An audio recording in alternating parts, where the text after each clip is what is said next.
I'm Robert Diegraaf. I'm the director of the Institute for Advanced Study in Princeton, and I'm here to talk about this wonderful essay, The Usefulness of Useless Knowledge.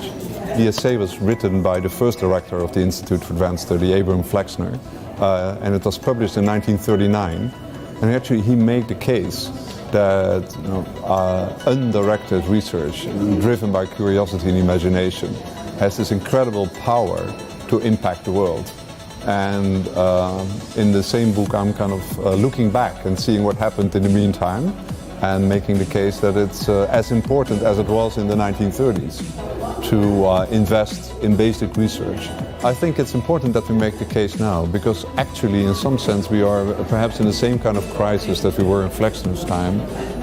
Support for research, in particular for basic research, is going down. It's more and more in public hands. Federal government is struggling to keep up the level. We see actually decreasing funds and in fact the future now looks rather bleak. So I think it's very important to make this case because the benefits to society are tremendous. Wonderful example is the grant once given to Stanford University to study search algorithms on the web. It led to Google. It was a $3 million grant. Google is now worth 500 billion, so that's 100,000 times return. And I think that's exactly the case you want to make. I think it's so important that we emphasize that in research it's not only about knowledge, but as Einstein said, imagination is much more important than knowledge because imagination is capturing everything that we can know instead of everything that we do know.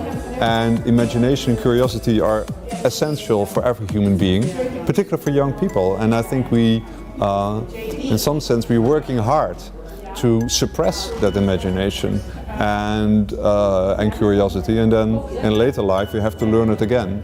So it's important to think that the message is not just a message for research scientists or research funders.